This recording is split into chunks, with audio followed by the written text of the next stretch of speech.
Delhi blast के आतंकी doctor Umar पर बड़ा पर्दाफाश। ब्लास्ट के लिए उमर को कैश की जरूरत थी। कैश के लिए नूह से फिरोजपुर झिरका गया। साथ ही 1:03 पर HDFC के ATM में भी दिखा। हालांकि ATM से पैसे न मिलने पर गार्ड को गाड़ी में बिठाया और बाद में गार्ड को वापस उसी ATM पर छोड़ दिया। पहले आतंकी उमर फिरोजपुर झिरका के इसी ATM पर पहुंचा था और यहाँ का CCTV जो है वो जांच एजेंसी और TV9 भारतवर्ष के हाथ लगा है, जिसमें दिख रहा है कि वो 10 नवंबर और 9 नवंबर की रात तकरीबन 1:02 के आसपास ATM पर पहुंचता है और मास्क लगाकर जो है कैश पैश निकालने की कोशिश करता है, लेकिन कैश नहीं निकलता है। तो उसके बाद वो ATM के बाहर मौजूद गार्ड को बताता है कि उसको 50,000 रुपये की ज़रूरत है कैश की। अगर गार्ड उसकी इसमें मदद कर देता है तो वो उसको 5,000 रुपये देगा। जिसके बाद दिख रहा है कि आतंकी उमर जो है वो उस गार्ड को अपने साथ गाड़ी में बिठाता है और उसके बाद तकरीबन 20 से 25 मिनट बाद इसी ATM के बाहर आता है और यहाँ पर जो है उस गार्ड को छोड़कर चला जाता है। और फिरोजपुर झिरका के जिस ATM में उमर ने पैसे निकालने की कोशिश की, उसी ATM पर आज TV9 संवाददाता जितेंद्र भाटी भी पहुंचे।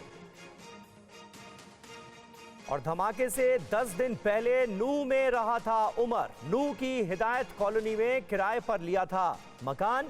30 अक्टूबर को अल फलाह यूनिवर्सिटी से निकलकर उमर नूह पहुंचा था। किराए के मकान में उसने अमोनियम नाइट्रेट रखा। 9 नवंबर को इसी मकान से I-20 कार में विस्फोटक लेकर वो निकला। नूह मेवात होते हुए बदरपुर बॉर्डर से वो दिल्ली पहुंचा था। ये जानकारी सामने आ चुकी है। इस वक्त हम मौजूद हैं आतंकी उमर के उस ठिकाने पर जहां पर जो है उसने मकान किराए पर लिया था और ये जो है नूह इलाके का हिदायत कॉलोनी है। ये जो आपको ताला लगा नज़र आ रहा है, बताया जा रहा है इसी कमरे में जो है उसने अपना अड्डा बनाया हुआ था और अभी से कुछ पल पहले यहाँ से जांच एजेंसी है वो जांच करके निकली है। अब ये जानकारी इकट्ठा करने की कोशिश की जा रही है कि क्या जो विस्फोटक और उर्वरक को ख़रीदता था और उसको लेकर लगातार जाँच का दायरा बढ़ता जा रहा है। कब से रह रहे हो आप यहाँ पे? हमें हो गए होंगे 25-26 दिन। फिर तो बता रहे हैं यहाँ पर आया था।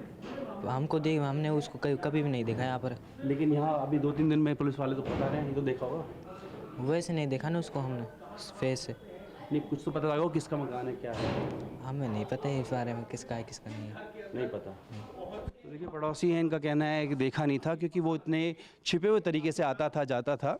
तो इन तमाम चीज़ों को देखते हुए ये कहा जा रहा है कि आतंकी जो है वो इस्तेमाल करता था। हालांकि लोग जो हैं फिलहाल कुछ बताने से बच रहे हैं।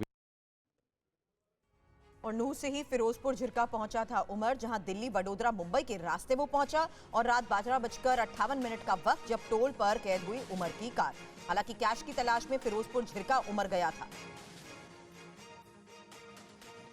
ब्लास्ट से तकरीबन 18 घंटे पहले डॉक्टर उमर नूह पहुंचा और वहां से विस्फोटकों को गाड़ी में लाद करके पहले फिरोजपुर झिरका के ATM पहुंचा। जब पैसा नहीं मिला वहां से तो वहां के गार्ड को ले जाकर कहीं और से पैसा विड्रॉ करने के लिए गया। उसके बाद उस गार्ड को वहीं पर छोड़कर वापस इसी रास्ते से आगे की तरफ आया।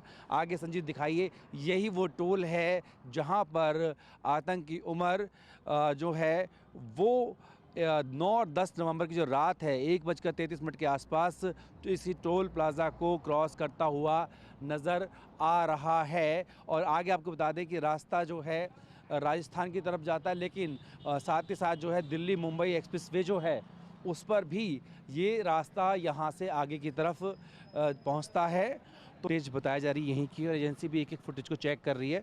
उस ATM की भी चेक कर रही है जहाँ पर कि वो पहले पैसे निकालने के लिए पहुँचा था। हालांकि उसने मास्क लगा रखा था, लेकिन फिर भी उसी गतिविधियों को नोट करने के लिए जांच एजेंसी तमाम उन जगहों को चेक कर रही है जहाँ जहाँ उसके जाने की खबर मिली थी।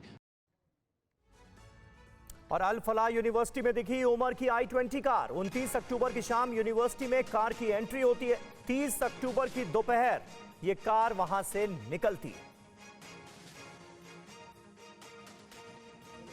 10 नवंबर को दिल्ली में लाल किले के सामने हुए ब्लास्ट की जांच लगातार जारी। इस वक्त मौजूद हैं फरीदाबाद की अल फलाह यूनिवर्सिटी के ठीक सामने। और देखिए एसटीएफ के जो लोग हैं वो आसपास के इलाके में भी पूछताछ कर रहे हैं। आपको सामने नज़र आएंगे तो एसटीएफ हरियाणा की टीम है जो कि इस पूरे इलाके में ना सिर्फ पहले यूनिवर्सिटी में जांच कर रही थी, अब देखिए आसपास की जो दुकानें हैं उन पर भी यहाँ पर जांच की जा रही है, पूछताछ की जा रही है। क्योंकि खबर ये भी है कि जो डॉक्टर उमर था जिसने इस ब्लास्ट को अंजाम दिया है वो कई फ़ोनों का इस्तेमाल कर रहा था, वो अभी तक जो है पुलिस को मिले नहीं हैं। साथ में उसके आने जाने का समय से लेकर तमाम चीज़ें, और क्योंकि वो इस जगह पर आता जाता था, काम करता था, तो यहाँ पर जो आसपास की दुकानें हैं वहाँ पर उसका क्या वास्ता था, तमाम चीज़ों को लेकर के यहाँ पर हरियाणा एसटीएफ की जो टीम है वो लगातार पूछताछ कर रही है। और अब ऐसे में तमाम जो भी उससे जुड़े हुए लोग हैं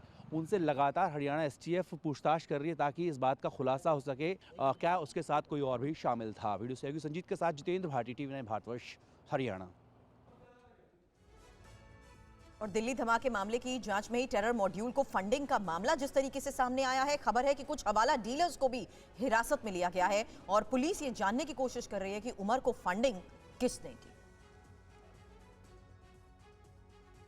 दिल्ली धमाके को अंजाम देने वाला आतंकी डॉक्टर उमर को कौन फंडिंग करता था, उसके पास इतने पैसे कहां से आते थे, इन सवालों को ढूंढने के लिए जांच एजेंसी लगातार काम कर रही है। केंद्रीय जांच एजेंसियां ये पता लगा रही हैं कि क्या इस टेरर मॉड्यूल को फंड करने के लिए हवाला या अवैध मनी चैनल का इस्तेमाल हुआ। जांच एजेंसियां ये जानने की कोशिश में हैं कि क्या इस टेरर मॉड्यूल को जैश ए मोहम्मद संगठन से फंडिंग तो नहीं होती थी। जांच में अब तक सामने आया है कि मुख्य आरोपी उमर को लगभग 20 लाख रुपए अवैध वित्तीय चैनलों के जरिए मिले थे। जांच एजेंसियां कुछ हवाला डीलर्स को हिरासत में लेकर पूछताछ कर रही हैं। कई और हवाला डीलर्स जांच एजेंसियों के रडार पर हैं।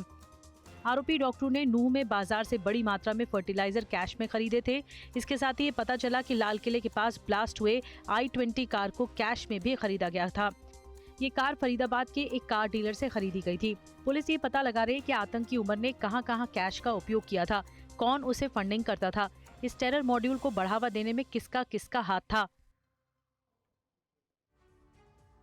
और दिल्ली के लाल किले के पास कार ब्लास्ट वाली जगह से 9 mm कैलिबर पिस्टल के 3 कारतूस बरामद हुए। पुलिस जानने की कोशिश कर रही है कि ये कारतूस किसके हैं। दिल्ली के लाल किले पुलिस को 3 कारतूस मिलने की खबर के बाद सनसनी फैल गई। ये कारतूस उसी जगह के पास मिले हैं जहां 10 नवंबर को ब्लास्ट हुए थे। दिल्ली पुलिस के सूत्रों के मुताबिक लाल किले के पास कार ब्लास्ट वाली जगह से 9 mm कैलिबर के 3 कारतूस मिले हैं।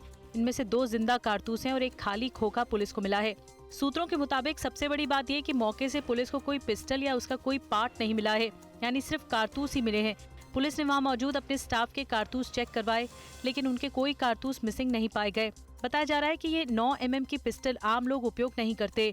ये कारतूस आमतौर पर फोर्सेस या पुलिसकर्मी ही इस्तेमाल करते हैं। पुलिस अब ये पता लगाने की कोशिश कर रही है कि आखिरकार ये कारतूस कहां से आए। क्या ये ब्लास्ट के बाद i20 कार से गिरे थे? फिलहाल पुलिस की तरफ से अभी इस बारे में कोई जानकारी नहीं मिली है, लेकिन जांच जारी है कि कारतूस किसके हैं, कैसे यहाँ पहुँचे।